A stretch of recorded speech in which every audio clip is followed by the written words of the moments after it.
Kisah Kiai dan Santri. Bagian 67. Kiai Askan berulah lagi. Karena anaknya sudah sembuh, Pak Sutono pamit dan berjanji akan bersama serombongan temannya penjual bubur kacang hijau minta izin untuk ikut pengajian rutin. Ku iyakan saja, padahal aku juga yakin itu hanya basa-basi. Dan sampai cerita ini kutulis juga tak nongol ikut pengajian sama sekali. Aku tak memperdulikan, bagiku ajakanku sudah dicatat di sisi Allah menjadi amal ibadah, dan tak akan hilang atau terganggu dengan kedatangan atau tak datang. Atau dusta atau tidaknya orang yang kuajak. Ketika kejadian soal anaknya Pak Sutono itu ada banyak juga pasien di rumahku yang kebanyakan adalah soal serangan gaib dan soal jin. Ada yang bertanya, kenapa kok orang tasawuf atau orang toreko itu selalu bersinggungan dengan klinik dan soal gaib dan jin. Sebenarnya secara pribadi, saya sama sekali tidak tahu soal jin dan aneka klinik. Jadi memberi pertolongan semata-mata bersandar pada Allah. Jadi jangan dikira lantas saya sendiri tahu soal jin, apalagi soal isi senjata, kalau dideteksi dengan ilmu terawang atau ilmu teropong. Ya jelas akan gak ada apa-apanya, karena memang orang toreko itu hanya belajar bagaimana membersihkan ruhani, sehingga ruhani itu pantas diisi oleh Allah sifat ikhlas, ridho, sabar, qanaah, menerima takdir Allah. Jadi kok kemudian ada kelebihan apapun dalam diri, maka itu sama sekali saya sendiri tak tahu, taunya setelah dipraktekkan. Oh ternyata saya diberi atau dianugerahi Allah kelebihan seperti ini. Orang yang sudah menjalankan amaliyah dariku juga akan tahu kalau yang dijalankan oleh orang toreko itu sama sekali tidak ada unsur mempelajari ilmu gaib dan mempelajari ilmu hikmah. Semua hanya membersihkan diri dari budi pekerti tercela dan mengganti dengan budi pekerti terpuji. Jadi kok kemudian ada orang yang minta pertolongan ini itu, sebenarnya secara hakikat juga tak tahu, apa ini nanti bisa menolong apa enggak. Ya pasrah saja pada pertolongan Allah. Datang seorang ibu-ibu, setengah baya, aku seperti pernah melihatnya tapi di mana lupa. Apa ada yang bisa saya bantu Bu? Tanyaku. Setelah duduk di depan ibu yang kurus kering tubuhnya. Saya ini sakit Kiai, jawabnya lirik. Sakit apa? Sakit disantet orang. Disantet? Tanyaku heran. Iya, jawabnya masih dengan nada lirik. Iya saya disantet sudah sejak 5 tahun silam, dan sudah saya obatkan kemana-mana. Tapi tak sembuh juga. Boleh diceritakan bagaimana awal mulanya? Saya bekerja membuat rengginang, kalau Jawa Timur namanya krecek, makanan dari ketan yang ditanak, dikeringkan dan diberi rasa terasi, atau rasa gula merah. Saya usaha meningkat pesat sampai saya titipkan ke Matahari, atau mall. Juga Indomaret, banyak pesanan dari mana-mana, sampai saya punya banyak karyawan, dan bisa untuk menyekolahkan anak saya sampai tingkatan kuliah. Namun 5 tahun yang lalu, awalnya di rumah kayak ada pasir yang ditaburkan, atau terdengar ledakan berkali-kali tiap malam. Dan anehnya kemudian beras ketan yang saya masak jadi berwarna seperti warna batu bata yang dihancurkan, sehingga tak bisa saya jadikan rengginang. Lama-lama usaha saya bangkrut, dan saya juga sakit. Sakit saya ini seperti ada yang berjalan di dalam tubuh, ya seperti kelabang gitu.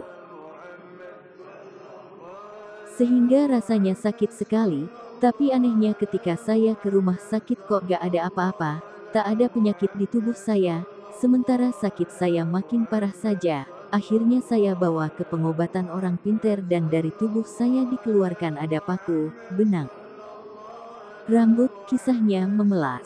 Lalu bagaimana setelah dikeluarkan, apa sembuh? Tanyaku. Ya sembuh, tapi cuma sekali, besoknya malah kambuh lagi, malah semakin sakit dari sebelumnya. Perut seperti ditusuk-tusuk, bahkan nafas rasanya sampai tak bisa, saya hanya tidur tak berdaya. Anehnya kalau saya pakai sholat ada saja gangguannya. Gangguannya bagaimana itu Bu? Pernah saya sedang berdiri sholat, Tiba-tiba di tempat saya sujud ada pocong yang sedang tiduran. Ya saya kan jadi gak bisa sujud. Saya mundur, pocong itu mengikuti merubah duduknya. Saya akhirnya kabur. Dan tak jadi sholat, saya sudah lelah berobat, sampai tetangga saya mengajak zikir di majelis kiai ini. Oh, ibu pernah ikut zikir di majelis tuh?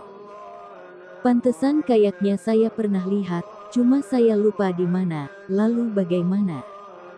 Nah, waktu zikir ke sini kemarin kan saya membawa air yang ditaruh di tengah jamaah itu. Air itu saya pakai mengepel rumah, dan saya pakai mandi. Lalu bagaimana kelanjutannya? Ya, waktu rumah saya pel, terjadi banyak ledakan, entah di dalam tanah atau di atas genteng. Suaranya seperti petasan sampai rumah saya bergetar. Ya saya yakin saja, juga saya pakai mandi, dan alhamdulillah sakit saya berkurang banyak. Syukur kalau begitu. Juga saya sudah mulai membuat rengginang lagi. Tapi 2 hari yang lalu, kok sakit saya kembali lagi. Bahkan beras ketan yang saya mau buat rengginang bukan hanya berwarna merah, tapi berwarna hitam seperti pasir aspal. Ini bagaimana Kiai? Tolong saya dibantu. Ya insya Allah saya akan bantu ibu ini.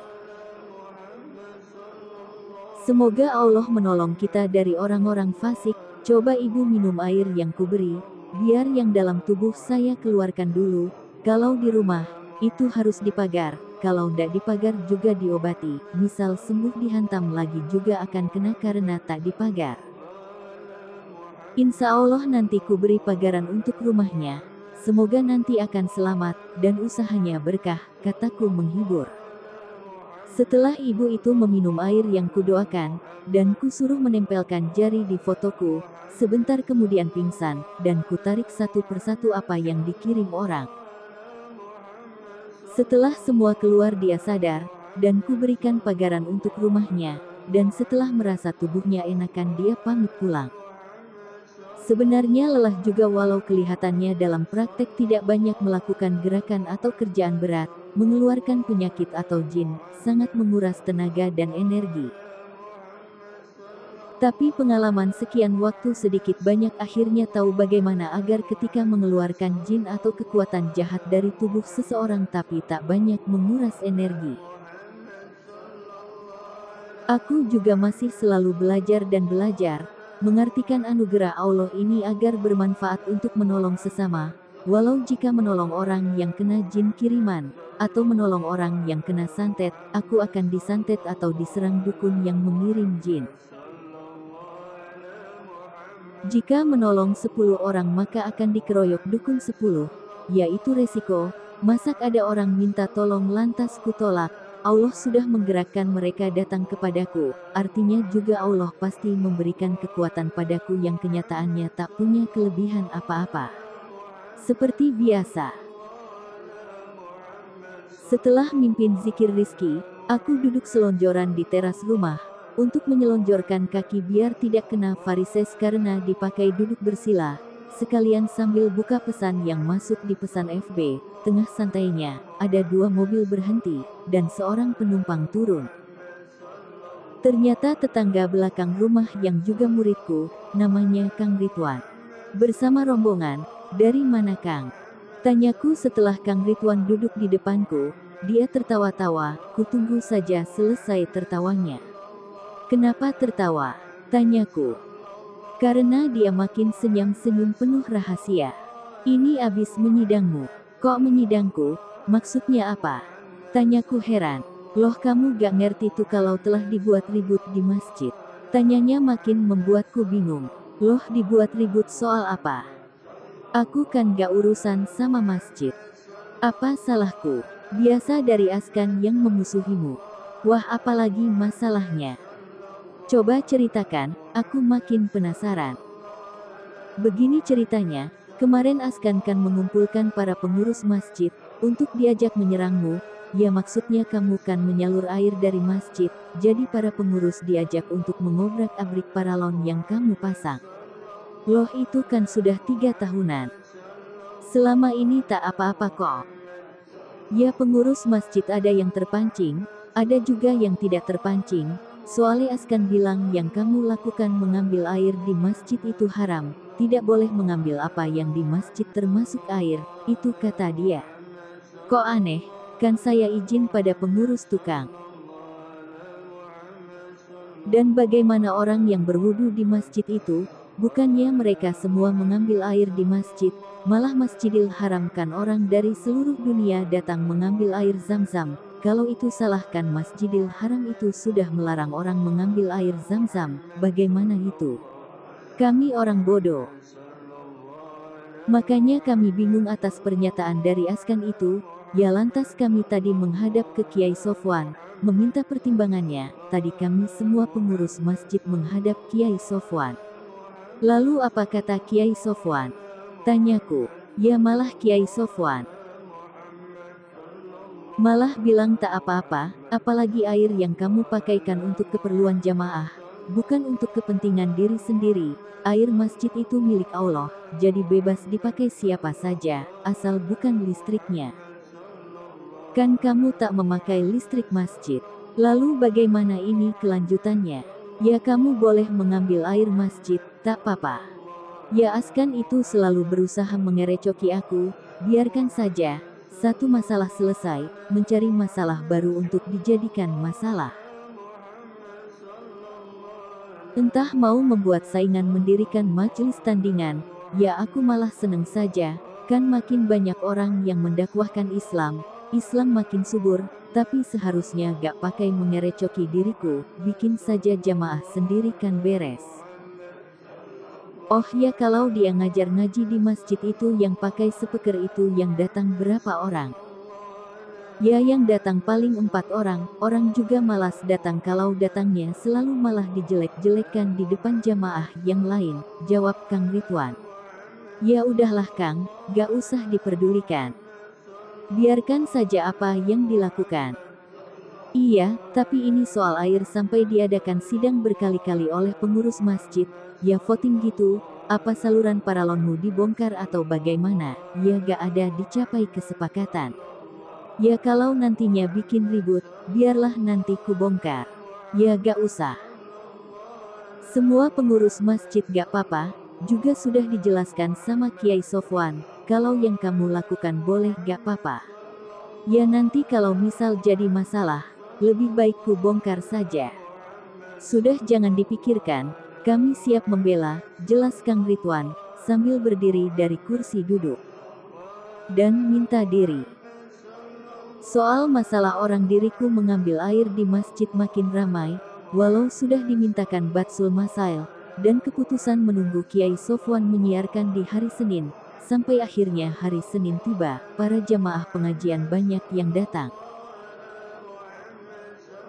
Untuk mendengar pengumuman yang akan disiarkan, sekaligus dalil apa yang akan dipakai di keputusan Batsul Masail, dan orang semua menunggu dengan dak-dikduk, sementara dari pertama diriku diributkan, malah aku sendiri tak tahu menahu kalau diributkan.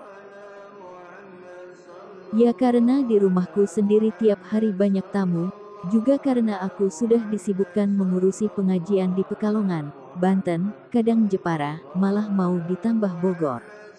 Kesibukanku mengurus jamaah, memberi makan ketika jamaah sedang mengadakan zikir bersama, sudah menyita pikiran dan tenagaku. Otomatis aku harus wirawiri, dan tak ada waktu lagi mengurusi soal apa yang diributkan oleh Askan. Kiai Sofwan mengumumkan dengan jelas dan gamblang, di saat pengajian masjid, juga kitabnya juga disebut dari mana diambil, bahkan kitab cetakan dari mana, dan kapan mencetaknya disebut juga. Menurut cerita orang yang mendatangi pengajian, karena aku sendiri tak pernah datang ke pengajian, karena urusanku beda, urusan pengajian di masjid desaku kan hanya sebatas, sedesa saja, kayak Askan saja kalau mengajar di masjid juga paling yang ikut 5 orang. Sementara kalau aku memimpin zikir di majelis Banten yang datang sampai dari Jakarta, Tangerang, Bekasi, Bogor, Pandeglang, Serang, sampai ke Subang, sedang jamaah yang datang sampai 500 sampai 600 orang. Kalau hanya urusan iri dengki seseorang lantas aku terseret kepikiran dan mengenyampingkan jamaah yang kuurusi. Kok rasanya aku ini harus belajar lagi menjadi orang yang bisa dipercaya guruku. Dan keputusan yang diumumkan, berdasarkan Batsul Masail, bahwa apa yang kulakukan, sangat boleh dilakukan, dan tak ada dalil manapun yang melarang. Sebab masjid adalah milik umum, siapa saja boleh mengambil manfaat untuk umum, dan tak ada yang melarang. Ini bukan soal Kiai Sofwan mengenalku, bahkan Kiai Sofwan bahkan sama sekali tak mengenalku, jadi dia tak memihak padaku sama sekali atas keputusan yang diambil. Akhirnya permasalahan jelas. Semua jamaah pun bernafas lega, yang asalnya pengurus karena terprovokasi oleh Askan, dan menyalahkanku, kemudian lantas tak mempermasalahkan. Paginya Kiai Sofwan menyiarkan keputusan, sorenya Askan mengundurkan diri dari menjadi imam masjid. Aneh juga kedengarannya. Imam masjid kok ada yang mengundurkan diri, kayak jabatan presiden saja, dan itu disiarkan lewat pengeras suara. Ya biarlah, yang penting aku bisa berusaha selalu istiqomah mengurusi murid dan jamaahku, semua diurus masing-masing. Kadang menulis itu timbul kekambuhan. Dan tidak bisa ditahan rasa ingin menulis, tapi kadang jangka waktu lama tidak menulis lantas timbul kemalasan untuk menulis, apalagi menulis hanya dengan 2 jari, sudah malas, setengah jadi juga malas lagi meneruskan, jadi heran kadang kalau melihat betapa banyaknya hasil karya Syekh Nawawi, atau Imam Syafi'i, atau Imam Ghazali, heran juga kok mereka bisa menulis begitu banyaknya karya. Apalagi karya mereka haruslah jauh dari kesalahan, tak seperti karya Ho Ping Ho, atau Wiro Sableng, atau Harry Potter, asal tulis juga gak akan ada yang komplain. Beda dengan karya Imam Syafi'i atau Imam Ghazali yang penuh syarat dengan muatan ilmu, kayak tulisanku yang acak-acakan ini, juga gak akan ada yang komplain aku mau nulis apa juga. Zaman dulu sebelum ada internet, atau internet belum begitu booming kayak zaman sekarang. Jadi ingat waktu dimintai karya tulis di majalah Al-Kisah, aku diminta tulisan dikirim lewat email. Saat itu mau bilang terus terang email saja itu apa, aku gak tahu, aku gak berani, takut dibilang katrok, padahal itu tahun 2002-an, ya belum lama, ya aku iyakan saja. Nanti karya akan kukirim lewat email saja. Saat itu, aku pergi ke warnet, masih ingat saat itu warnet juga masih pakai komputer kotak besar model lawas, lah megang komputer saja gak pernah, sampai di warnet tengok tolah-toleh kayak orang nyari jarum, padahal gak kehilangan jarum. Nyalain komputer saja gak bisa. Ini nyalanya bagaimana mbak, kataku pada penjaga warnet. Lalu penjaga warnet mendekat dan power komputer dipencet. Setelah nyala, aku makin bingung, lah mau ngapain, apa yang dipencet, walah makin bingung saja, akhirnya klik sana sini. Gak karuan juntrungnya, dalam hati menggerutu, kenapa juga majalah Al-Kisah kok minta hasil karyaku dikirim pakai email segala. Lah ini terus bagaimana kelanjutannya, email itu juga apa akhirnya hanya bingung saja, dan pulang dengan tangan hampa. Sekarang, zaman sudah serba internet. Dan sudah lazim malah sudah basi kalau main internet gak dipakai bisnis, bahkan di Facebook, komunitas bermacam-macam, dan internet juga dipakai berbuat baik, juga akan menghasilkan kebaikan, dipakai berbuat jahat juga pintu gerbangnya terbuka lebar, lahannya juga subur, berdakwah lewat internet. Dulu aku mulai di tahun 2007, setidaknya sampai tulisan ini kutulis sudah 6 tahun berjalan. Awalnya para teman seperguruanku sangat menyalahkanku, ya yang menyalahkan tentu saja mereka yang sudah beranggapan duluan kalau internet itu porno, internet itu tak bener del. Sehingga awalnya juga guruku melarang, sehingga aku sendiri berjalan dengan inisiatifku sendiri, dan ternyata sambutannya sangat bagus. Setelah guruku tahu juga akhirnya cara dakwahku juga didukung, apalagi setelah kemajuannya ke depan, murid-murid internetku lebih unggul dari murid biasa. Malah dukungan dari guruku makin kuat, sampai beliau sendiri menekankan dengan tertulis, murid internetku adalah sudah diakui sebagai murid guruku. Sekian lama waktu, tentu saja banyak kejadian-kejadian, apalagi orang di internet adalah bersifat umum dan bisa dari kalangan mana saja. Sehingga hampir tiap hari, ada saja orang internet yang datang ke gubukku, dari mana saja, tapi aku sendiri yakin, sekalipun murid dari internet, itu tak lepas dari kehendak Allah memilihkan mereka menjadi muridku. Karena aku sendiri berdoa pada Allah untuk memilihkan murid-murid pilihan yang bisa kuandalkan berjuang di jalan Allah, walau di satu kesempatan berbondong-bondong murid datang, dan nanti akan disortir oleh alam, mereka yang tak seharusnya menjadi muridku akan perlahan mundur dan patah di tengah jalan, dan ada yang bertahan yang ku yakin akan memetik buah manisnya ilmu, dan akan mempunyai kelebihan sebagaimana kelebihan yang dianugerahkan Allah padaku. Mereka hanya perlu menjalankan amaliyah yang memang sudah kupaket dalam bentuk lelaku bertahap. Dari berbagai macam orang yang datang dan ingin menjadi muridku, banyak juga yang awalnya hanya ingin keluar dari masalah yang dihadapi atau ingin mencari kebahagiaan hidup, atau alasan-alasan lain yang dibawa oleh masing-masing orang, juga banyak latar belakang kehidupan yang mereka lalui. Sehingga ketika bertemu denganku kemudian memunculkan berbagai cerita dan kisah, sebenarnya akan banyak jika kutulis, dan akan memakan waktu yang lama. Akan kutulis beberapa, semoga ini bisa menjadi pembelajaran juga bisa diambil hikmah di balik kejadian yang terjadi. Maaf jika nama-nama mereka mungkin bukan yang sebenarnya, untuk menjaga rahasia masing-masing orang mungkin saja tak mau dipublikasi. Hari masih pagi, sebenarnya kalau pagi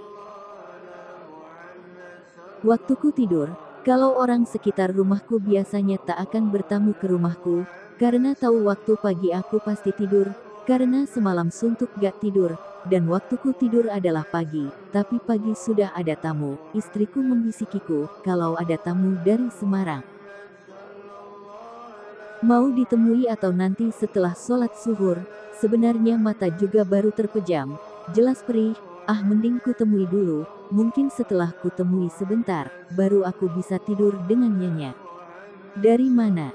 Tanyaku. Semarang mas, saya Ibeng mas, yang ada di Facebook, jawab pemuda berpakaian rapi. Ala pegawai negeri, ada perlu apa? Ya pertama silaturahmi, kedua saya ingin minta dibersihkan dari gangguan jin yang ada di tubuh saya. Sudah mengamalkan zikir pondasi dariku? Tanyaku, karena selama ini sepengalamanku, kalau orangnya belum menjalankan zikir pondasi, pengeluaran jin biasanya akan lebih menguras tenagaku, karena jin di dalam tubuh orang yang belum mengamalkan pondasi dariku biasanya di dalam masih kerasan karena di dalam tak panas sama sekali. Jadi kalau mau dikeluarkan harus menggunakan melulu tenagaku, dan kalau jinnya sampai 40 atau 50. Aku cukup lelah. Alhamdulillah sudah mas, tapi anehnya tiap mengamalkan amalan zikir pondasi kayak ada yang berjalan di dalam tubuhku, kayak ular gitu, juga di punggungku kayak digelayuti sesuatu. Jadi tubuh serasa berat. Oh begitu. Ku ambil air lalu kutiup doa minta jin dikeluarkan dari tubuh orang itu, dan ku suruh menempelkan jari di fotoku. Selang beberapa saat tubuhnya mulai mengejang dan menggereng-gereng seperti suara macan, ku biarkan saja. Lalu ku dekati, ku tempel tanganku di punggungnya, dia mulai mengeluh panas, panas dengan suara yang bukan lagi suara lelaki itu tapi sudah berubah suara berat, tanda jin dalam tubuhnya sudah menguasai sebagian kesadarannya. Berulang kali ku tanya. Jinnya menjawab dia tak tahu kenapa dia sampai ada di dalam, karena tak ku dapat jawaban jelas, lantas saja ku tarik keluar, daripada kelamaan karena mataku juga lagi ngantuk-ngantuknya. Setelah 3 jin ku keluarkan ku rasa sudah tak ada lagi. Dulu pernah mengikuti pengisian? Tanyaku pada Ibeng. Iya Mas Kiai, tapi sudah lama sekali. Pengisian pakai apa? Saya disuruh menelan pelor oleh orang yang mengisiku. Ya waktu itu lagi musim ada ninja-ninja itu, jadi untuk jaga-jaga. Saya diajak teman untuk mengikuti pengisian. Oh begitu rupanya. Iya Mas, apa sekarang sudah bersih? Sepertinya sudah. Rasanya bagaimana? Ya rasanya sudah entengan Mas Kiai, juga rasa berat di punggung juga sudah tak ada. Ya sudah, silahkan dipakai istirahat dulu. Saya tinggal tidur, soalnya saya belum tidur. Saya mau sekalian mohon diri saja Mas Kiai, maaf sudah mengganggu. Loh gak istirahat dulu? Tanyaku. Tidak Mas, soalnya saya juga ada perlu lain. Oh ya sudah kalau begitu, kalau kesini waktu abis zuhur saja. Soalnya kalau pagi saya biasanya masih tidur, kataku sambil mengantarnya sampai pintu. Bersambung. Bagian 68.